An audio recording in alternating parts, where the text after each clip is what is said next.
Okay, so we will begin our Kierkegaard part one with our poll, our usual poll. So, 10, it was amazing. 1, it was horrible. So, any tens for Kierkegaard? I saw that a lot of you liked him in your reading assignments, but no tens. Not that much. Okay, 9, 89s. Okay, 8. Okay, Gonzalez. 8, 7. Okay, I'm trying to see 6. Okay, 5. Okay, now here come the haters. 4, 3. 2. Some people are not voting. Oh, 4. Okay. 1, 0. Ah, Sarkeesian, you didn't even read this. I I did read a bunch of it. I didn't read all of the reading assignment. I just want to know. I don't know if it's a hard one for me, but from what I read, it's kind of like really repetitive and like really like religious based, so not really my flavor. Okay, Sarkeesian, first of all, did you listen to the introduction I did before reading? No. Okay. So this is part of the problem, right? If you don't get the preparation, right, the introduction is there to prepare you to enter the text with the right mindset. Otherwise, you end up like you, giving one rate for one rating, one Not star. necessarily a one. I just didn't know where to fit it in because it was like incomplete. All right, but I'll address briefly the Christian thing since a couple of you already mentioned this earlier. Okay, so let's start with the other hater in our class. 4, what happened? I don't like being a hater, but I have to, at least someone has to say something about it. Okay, Um, go ahead. I felt like he really talked about what like Plato was talking about and what Kant was talking about. It was just like summarizing pretty much. Yes, it's similar. There are similarities. There are differences too, though, major differences. But yes, you're right. There is the 2 dimensions, and it's typical, right? 2 dimensions. There's the duty to love. I mean, this is another passage which you didn't have to read, but there he sounds very much like Kant also. So you're right. There are similar. This is your problem, for. No, no, no, no, no. And then he kind of like went against what we talked about about love in this class, right? Just a Really? bit. What do you say? Um, just like it's like you don't really have to have hope in love, something like that. Kierkegaard says that? I think I got you wrong, maybe. Yes. Yes, yes, I did. Right? Okay. Especially when you read the text for next time, which is all about hope, right? We're gonna see that. So you're gonna see.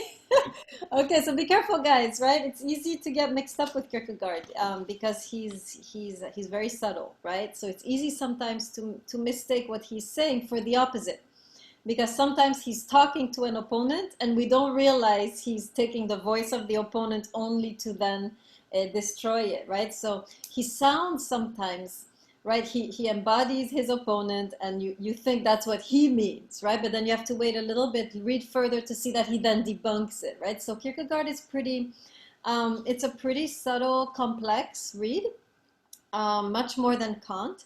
And you kind of have to really pay attention to the details, to where he's shifting from his opponent to back to himself and so forth. So yes, you're raising very nicely for the difficulties of reading Kierkegaard, right? Absolutely. You're certainly not the only one. Okay, Sarkeesian and then Kanai. Just as a quick question, does the introduction talk about how like sometimes it like repeats the same idea of a sentence 5 times in a Maybe, row? maybe you should go listen to I see, I see. it. I'll take it in mind. Good. Kanai, go ahead. Professor. So I actually changed my number 9, maybe down to a 4, in agreement with Andrea 4, because I do agree that Kierkegaard spoke about hopes, and it said that having hopes is kind of like negating the present, and that causes a significant amount of sadness and bypassing what is presently in front of you, and yeah, just living in hopes.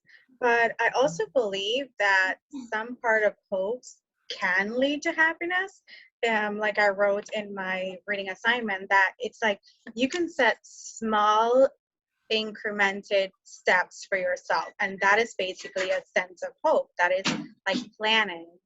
And if you use hope in that way, you can ultimately change your level of happiness from one level to another higher up. Okay, good. So you guys are already talking about next time. We will talk about hope, right? We're going to get there. Be careful because the way he's going to define it is slightly different. And you'll see, Kanai, that for him, hope is very much being present, right? We're going to see how that works. It's not about projecting.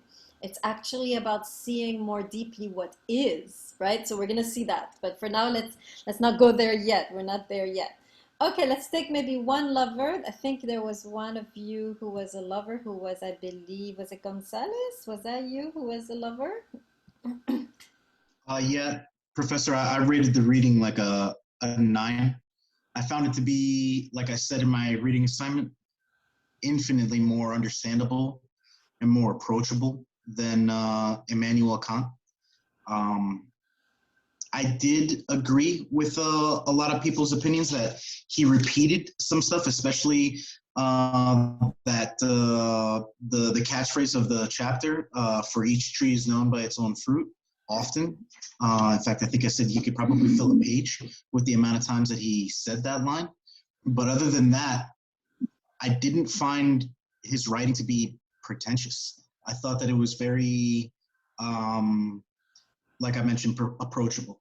Yeah. And because of that, I found it to be a lot more understandable, a lot more discernible, and a lot more well phrased. Excellent. Yeah, he's a beautiful writer, right? This is almost more literature than philosophy, right? So absolutely, right?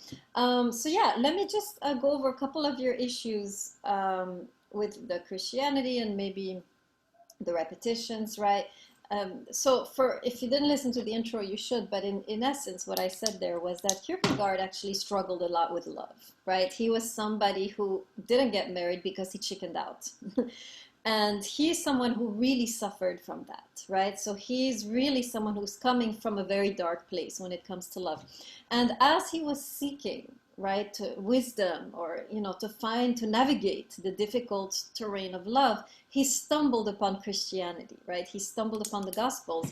And for him, what he read there, right, was such a revelation that it transformed everything that he thought and did and so forth afterwards. So now, the text he's writing here is really a philosopher's reflection on some of the teachings of Jesus, right? So what he's doing here is not saying we should be Christians, right?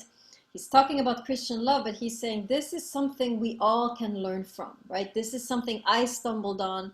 I wasn't really seeing myself as a Christian, right? And I stumbled on this text, and for me it was transformative, right? So here in this text, he's trying to kind of reflect, build upon, elaborate on the teachings of Jesus, which for him, everyone should get this type of wisdom, right? So he's seeing Jesus more as a wise man or as a sage of love, right? Instead of just as the Son of God who died for our sins, right? He doesn't have a religious take on Jesus. He has a philosophical take on Jesus. So for him, the teachings of Jesus are meant to be enjoyed by everybody, right? You don't have to be a Christian to practice Christian love, right? And likewise, you can be a Christian and not practice Christian love, right? So when he's talking about Christian love, he's simply talking about the love as it was taught by Jesus, right? Which he feels there is so much wisdom there that all of us can benefit from, whether we are Christian or not, right? And the way he's writing the text is really his target audience, right? Is a secular audience. He's trying to bring these teachings to a philosophical, intellectual audience so that they can relate to it, right? So even though he mentions Jesus and the Gospels, he means for that teaching to be disseminated to a very broad audience because he feels there's a universal wisdom there, right? So Sarkeesian, does that help a little bit with digesting the Christian bits of the text? I mean, yeah, I'd say so. I think I generally anticipated something like that as well, right?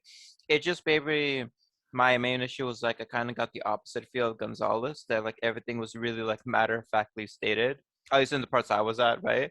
Obviously, if I read on, right, I'll probably see more of his actual justifications for his arguments, right?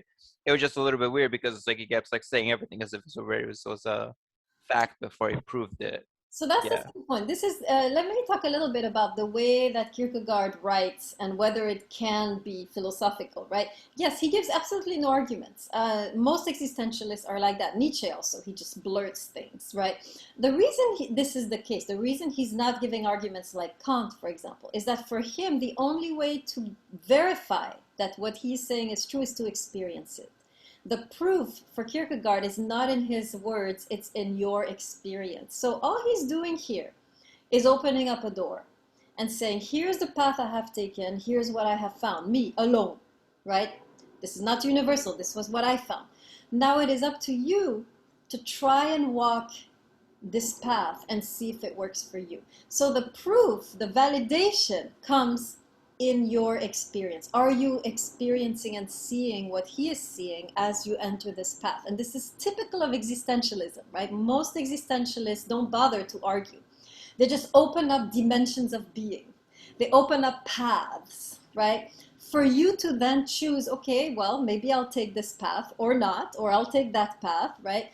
And then you prove to yourself, you experience whether what he has said is true, right? Does that make sense to everybody? Do you see how he's really doesn't need to argue? You can put your hand on the screen if you're following, right? He doesn't need to argue because he doesn't need to prove, because you are the one who is going to prove this to be true or not through your experience. Does that make sense now, Sarkeesian? I'm having a big dialogue with Sarkeesian today.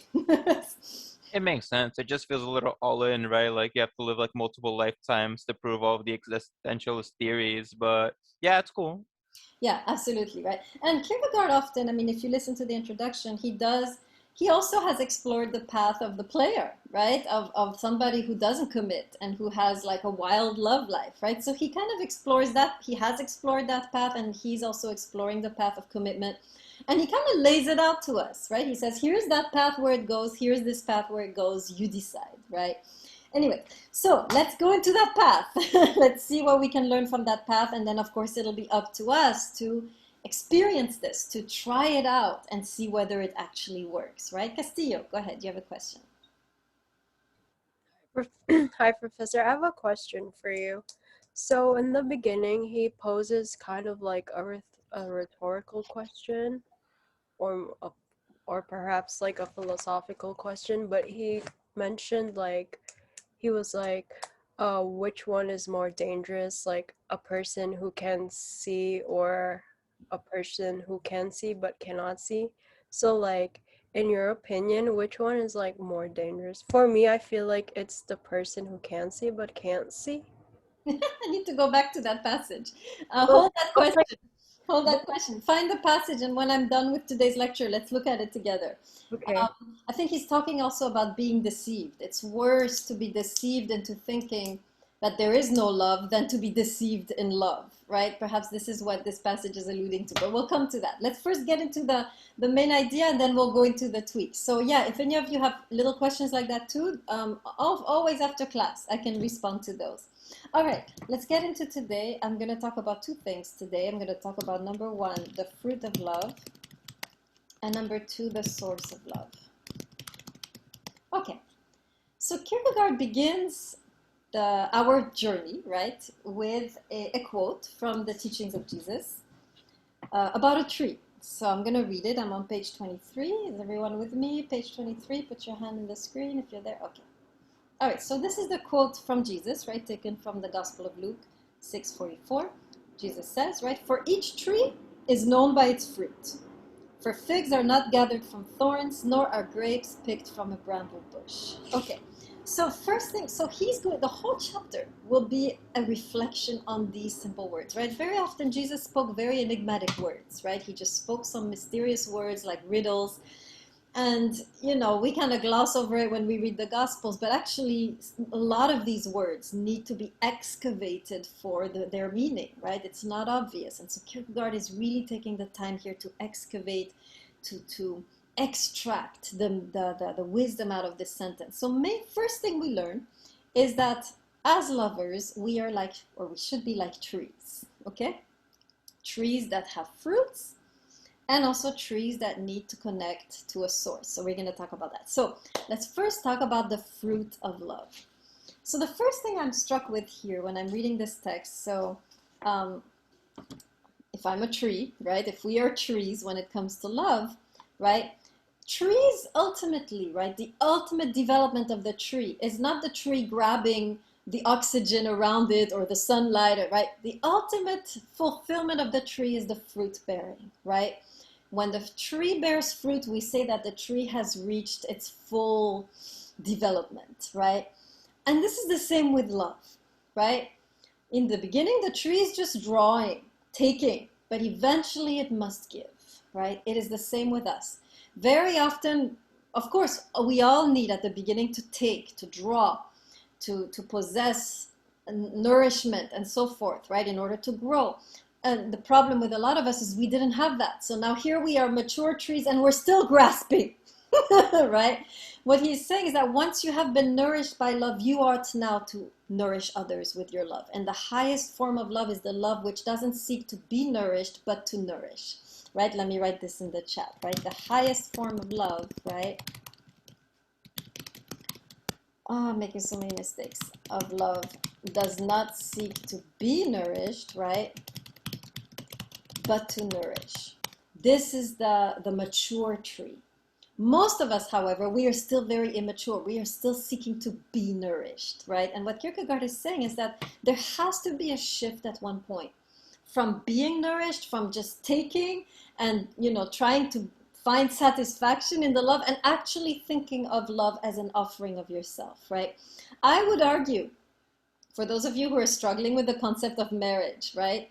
And I was talking to a student recently. He came to me and he was struggling with this concept of marriage, right? And he was saying, you know, I like this girl, but, you know, will I still like her in 10 years, right? Or will I be the same person? And he was doubting whether the girl could satisfy him in the long term, right?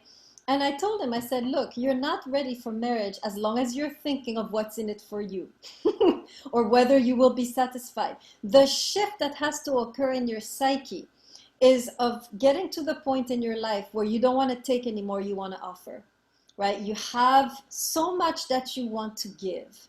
At that moment, when you have shifted from needing to take, from needing to give, right?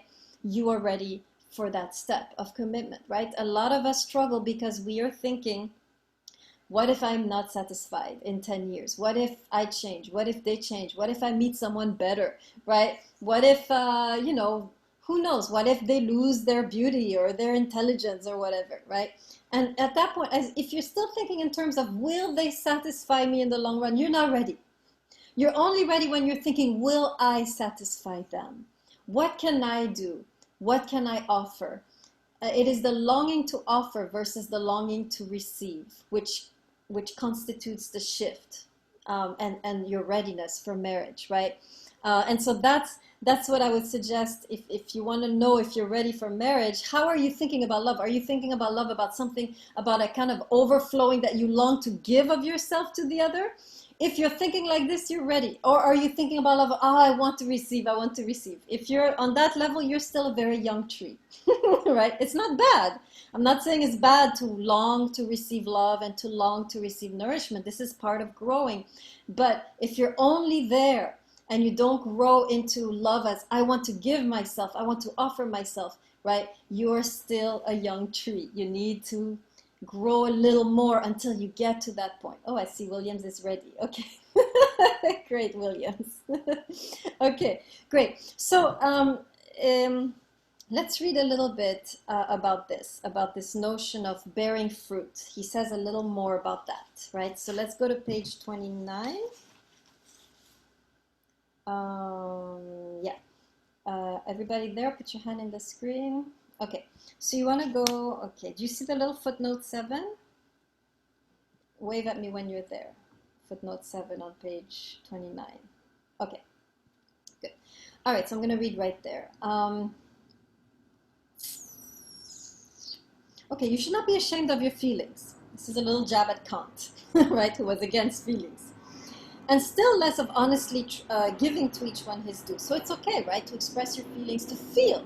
Right? This is so new, right? When we compare it to Kant, who was saying, what matters is the duty, and your feelings don't matter. Whether you're happy or miserable, it doesn't matter. What matters is the duty, right? So he's saying, no, no, no, feelings are important, and it's important to express our feelings. It's important to feel something, right?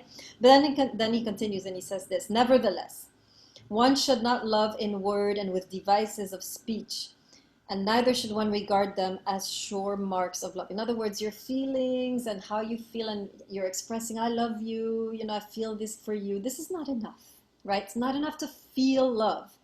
He continues, on the contrary, by such fruits, or rather by their being merely leaves, one should know that love has not had time for growth, right? And then he continues, last sentence of that, actually next paragraph, right? It is said of certain plants that they must form hearts. The same must be said of a man's love. If it is really to bear fruit and consequently to be recognizable by its fruit, it must form a heart. Okay, so let me explain. So he's saying here, a lot of us, we feel love and we think that's enough. And that's it. We get married, we have kids, and then we don't understand why the love dies out after a while. Well, I'll tell you why. Right? Because your love has never really transformed your heart and transformed your character and transformed your behavior and transformed your attitude, right?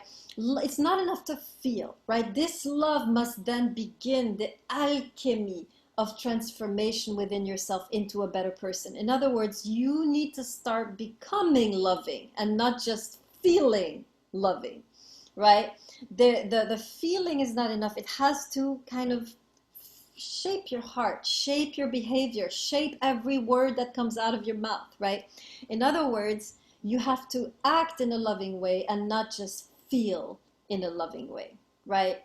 And this is where a lot of us get lost, right? A lot of us, we stick to the feeling and we think that's enough. And even you might have a lover like that, right? Who really loves you, but their behavior is not that great. You don't feel loved, right? But here they are writing love poems to you, telling you they adore you, but their behavior is not great. And then you start to doubt. You start to doubt whether they love you. Kierkegaard would say, no, their love is real, their love is sincere, but there hasn't been enough time yet for their love to bear fruit, for their love to form a heart. And likewise with ourselves, right? Very often we love someone passionately, but we don't treat them that great, right? Somehow, we get impatient or we snap or, we're not present to them, right? And what Kierkegaard is saying, right? Your love must begin to build you up. Your love must not just stay at the level of a feeling. It has to translate into a complete transmutation of your behavior with that person. And at that moment, the fruits, right, will begin to emerge. So that's what he's saying. It's very important, right, to not only have the feeling, but also the skill, right? Let me write this down. This is so important, right? The feeling is not enough. Skills are needed, right? Knowing how to love the person, right, is important. It's like, I would compare it to somebody who's a very talented musician, right? I'm sure you have maybe siblings or you've seen young children, they have the talent, they can sing in tune, right? Or they pick up an instrument and it comes to them easily. But talent is not enough. If you don't put in the hard work of learning the instrument and learning to read notes and so forth, you're never going to get anywhere. It's the same in love, right? Everybody follow me on that? That the talent part is the feelings. This you don't earn that. It's given to you. Oh, I feel in love with this person, right? That's the talent. No one earns the talent. Talent just happens, right? But then it's not enough to have the talent. You have to then begin what Kierkegaard calls the work, the labor. You have to begin to develop the loving skills, the loving attitude, the loving behavior. And it's just as hard and tedious as practicing an instrument, right? Even if you have the talent, you still need to put hours into reflecting on, right? How can I love you in the right way? What do I need to curb within myself so you can feel like you are in a safe environment, right? What do I need to sacrifice so this relationship can happen, right? So there is a whole work of love, a whole labor of love that we forget needs to be done beyond the talent, right? Talent is not enough, right? Work, labor is needed, right? Just learning the skills. Most of us didn't even know they were skills, right? This is a recent thing. Now, if you go to some library, you will, or bookstore, you will find a bunch of books, right? The 5 love languages. This is a great one, just to give you an idea of what I mean by skills, right? 5 love languages.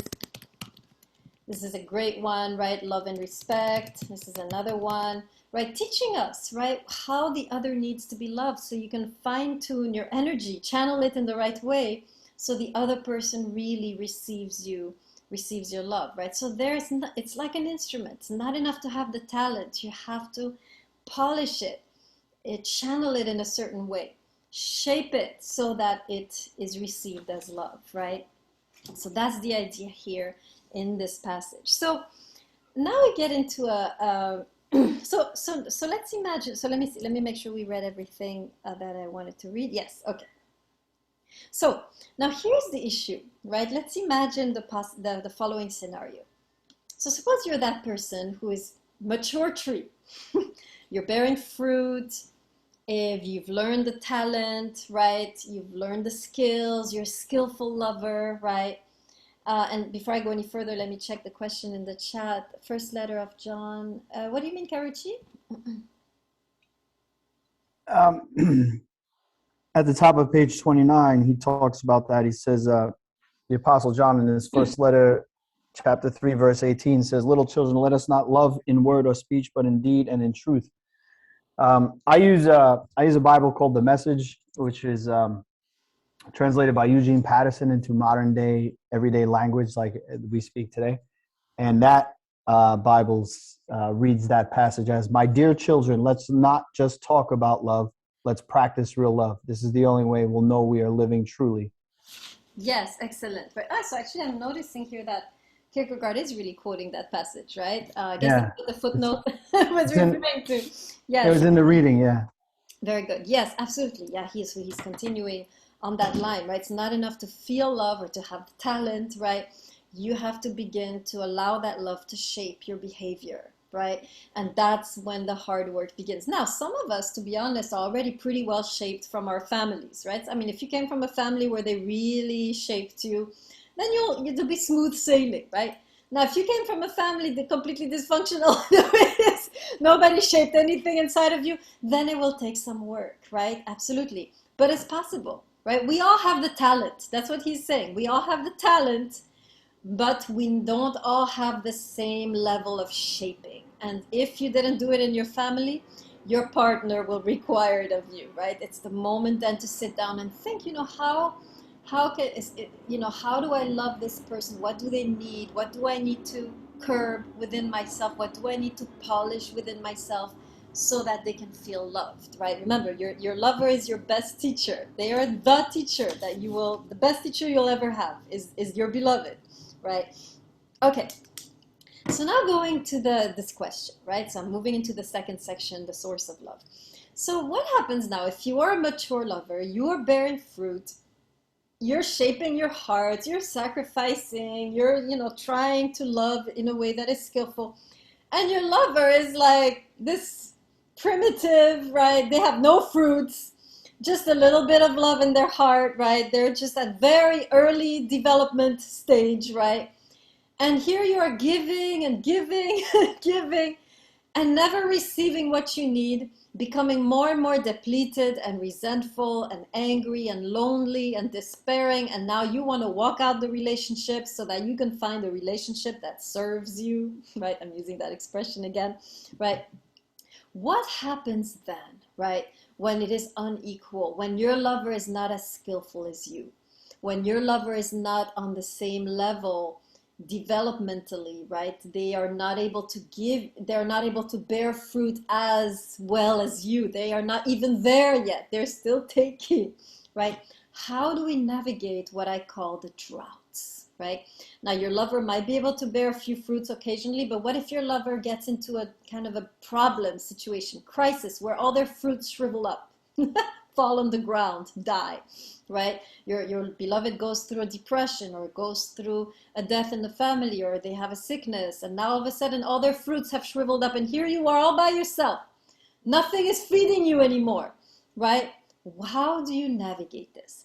And or do you just leave, right? At that moment, is it the moment that the door now needs to be open and you walk out so you can find someone who actually does bear fruit, right? So Kierkegaard again, right? He's not going to tell you you have to stay, right? He's remember, Kierkegaard's very, very relaxed, right? He's a very relaxed philosopher. He's never going to tell you this is what you think you ought to do. This is moral, right? Divorce is wrong. He's not going to say that. He's going to say, be my guest, walk out if you want. But he will say, if you want to stay, here is a path, right? So what I'm about to tell you is the path, right? So let me be clear, right? Kierkegaard is never going to, command you, right? You need to stay. This is the right thing to do, the moral thing to do, right? He's not your priest. He's not going to be like acting all priestly, telling you, divorce is wrong. You have to stay no matter what. Pray harder, right? He's not going to say that. He's going to say, listen, you do what you want. But here, if you choose to stay, here is a possible path that you can take to navigate the situation.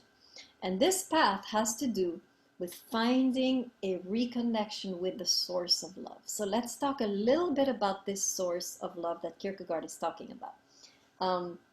Because for him, that is the key. If there is a drought and there is no rain, your beloved is not feeding you anymore. They're not nourishing you anymore with their fruits. How do you survive this situation, right? Kierkegaard is going to say, you need to then turn inwards and connect to the deep source of love which lies within yourself. Okay, this is the path. So we're going to talk a little bit about this and whether it actually exists and how do we know and how do we connect, right? So the key here, right, if there's a drought, the key is to go inwards. Actually, it's not even going to be going inwards, but it's to find, we'll talk about that, a way to reconnect with the inner source of love. So let's talk a little bit about what is this inner source of love, right? And especially how do we connect to it, right? And how does it work? So let's go to the text by Kierkegaard, which is on page 26. He actually talks about this. So the second big section, right? Love's hidden life, right there. Put your hand in the screen. From whence comes love? Who is there? Okay. So he's not going to ask about this, right? If there is really an inner source of love, what is it? How do we connect to it? How can it help us? This is what he says. From whence comes love? Where does love come from? That's what he's asking. Where does it have its origin and its source, right? Is it in our beloved? Is that where we're going to get the love we need? Or is there another deeper source we can connect to in these periods of drought, right? Most of us think that love, the source of love, comes from our beloved. And here we are waiting for them to fill us. And they never completely do, actually. Even if they're very skillful, there's always parts that you're going to be missing, right? This is where infidelity creeps in, right? They're not satisfying me completely, but that person, right, they might be able to do it, right? So infidelity creeps in when you start to feel like your beloved is not feeding you enough, not giving you enough the love you need. But Kierkegaard is saying, they're not the source. The source is somewhere else. The source is within. If you want to feel satisfied, you cannot rely on your lover.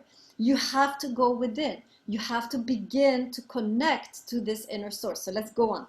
So he says this. Where is the place, its stronghold from which it proceeds? Love. Certainly, he says, this place is hidden, or is in that which is hidden, for sure.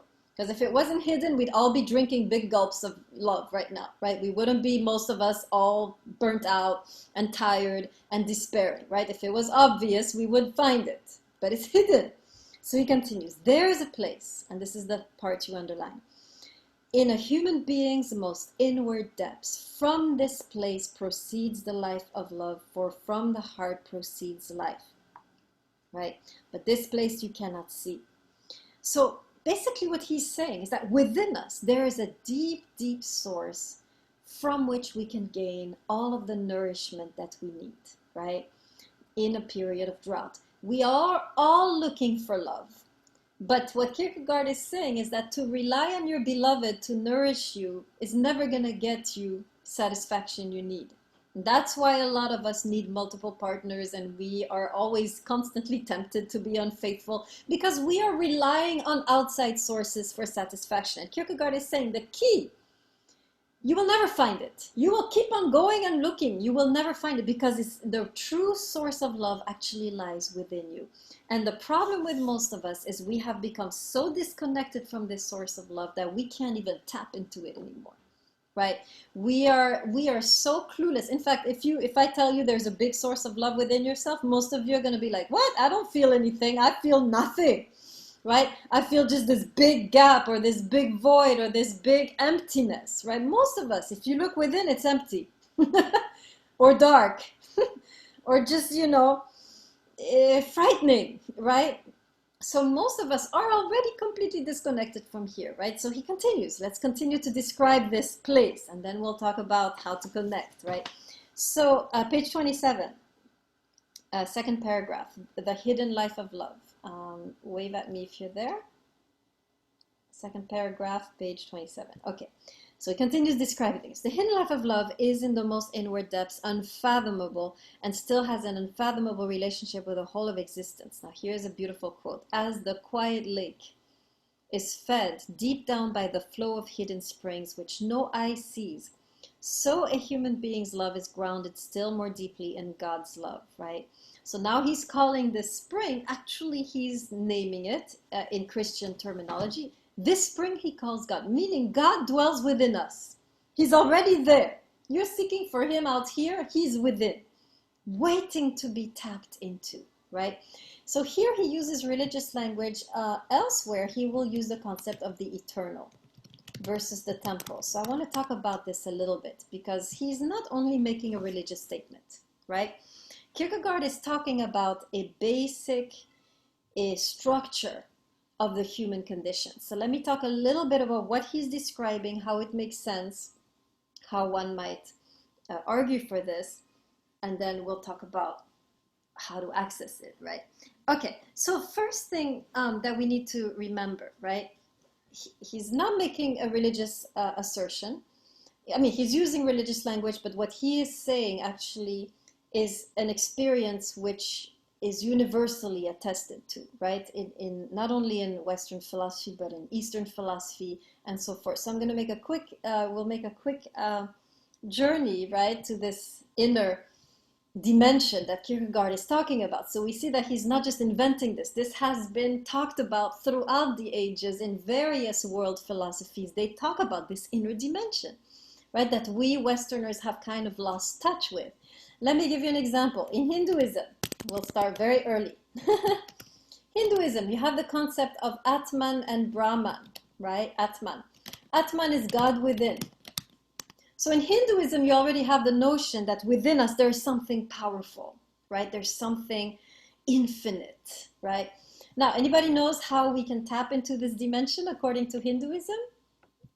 For those of you who know a little bit about Hinduism, how do we tap into this dimension? Yes, very good, Kanai, right? Meditation is a way that we can, so meditation is that you kind of lose the clutter of your mind, right? And as you still your mind, you sink actually into a deeper dimension, which is a very peaceful dimension. So those of you who've tried meditation, you know what I'm talking about, right?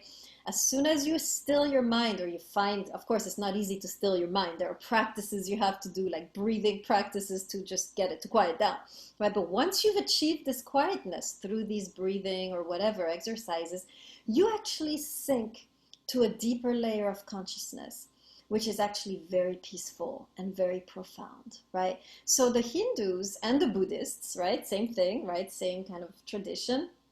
Buddhism is in the continuation of Hinduism, right? They have already talked about and taught us how to tap into this dimension.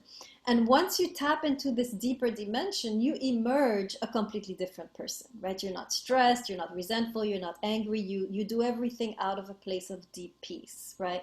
So that's for Hinduism. So they've talked about it, written about it, have millions of practices how to do it, right, that they've developed over the millenniums, right, that they've written.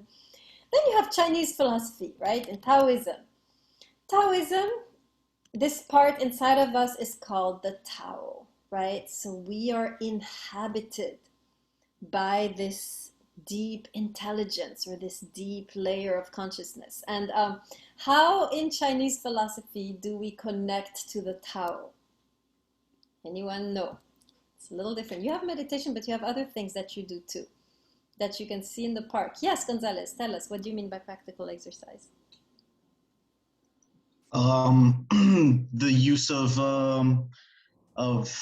dance maneuvers, or I guess for any martial artists out there, katas, these routines that allow us to harmonize with our inner self.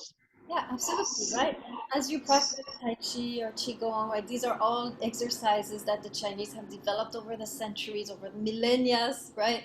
You actually begin to come in tune, not only with the Tao within, but with the Tao outside of yourself, right? So they have also developed, they also know this, right? They've also gone deeper. Then we go to, we have, of course, Christianity, obviously, but then we have also the Greek philosophy, right? Greek philosophy talks about the nous, or the intelligence, which is also something that we can tap into, right? It's also within us that we can tap, again, through meditation, right? So many, many, many traditions, right, have spoken about this inner dimension.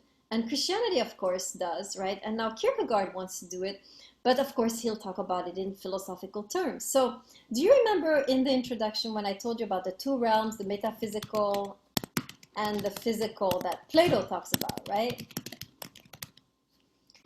So I mentioned this in my introduction, right? I think a lot of you remember the little drawing I did, right? So we know already from centuries of philosophical thought and exploration that there are two dimensions, right? There's a metaphysical dimension, a physical dimension.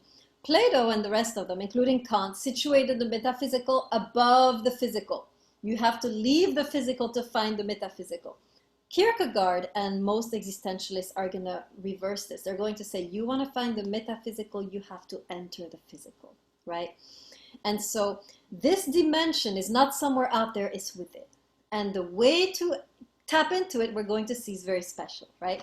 So let me just summarize, right? So for Kierkegaard, first thing we need to know from this particular section is that instead of, most of us fail at love, or become depleted, or become tempted, right, to leave the marriage, or leave the relationship, or become unfaithful, because we have this distorted idea that love should come from the outside to nourish us, right? Most of us, we're looking to our beloved to fulfill us. And when they don't fulfill us completely, this is when infidelity creeps in, right? Whereas what Kierkegaard is saying is that they can never nobody can fulfill you. The only place you can go is this deep inner source of love. This will nourish you, and it's right there within you, right? And so, of course, if this is true, and again, we can only prove whether it's true by actually learning to tap into it, right? So if this is indeed true, that we have this deep source of love that we can draw from in times of drought, that we can nourish ourselves from when we are missing something from our beloved, that we can really get strength and comfort and wisdom and light as we navigate the drought in the relationship, if this is true, then the $1 million question is, how do we tap into it, right? This is the key. If we can figure out a way to tap into it and receive this incredible nourishment and resource that we have within ourselves, then everything will be solved. Then we will, of course, know that it exists. This is how we will prove the existence of this source, learning to tap into it and feeling it, right? Remember, Kierkegaard is not going to argue for you on the blackboard how we have an inner source. He's going to say the only way you can know is by tapping into it. Don't believe my words. Experience my words, and you will know if what I say is true, right? So the key here is, how do we tap into this secret source? And the answer to this question I will give you next time. So I'm going to leave you hanging. You will not know until you read the next chapter. Kanai is going crazy. Right? In the next chapter, he paves out the path how to tap into the source. And you're going to be very surprised how he does it. So we're gonna wait until next time. It's only okay, Sarkeesian, only 47 hours until the next time. And you have time to read and ponder the next chapter and see what is he saying that is telling me how I can go into my source, right? Okay, 4, you have a question. Go ahead. No, I just want to say it's funny how you're using the art of seduction. You know, when you keep things more secret. Yes, I just did there. That's an example, right, of discretion. It's the art of seduction. I gave you a little bit, and then I'm withholding. Learn from me, guys. Very good. Okay, so you're ready now to read the next section, and so we'll continue this whole debate on Thursday. Okay, I will let you go. I'll turn off the recording.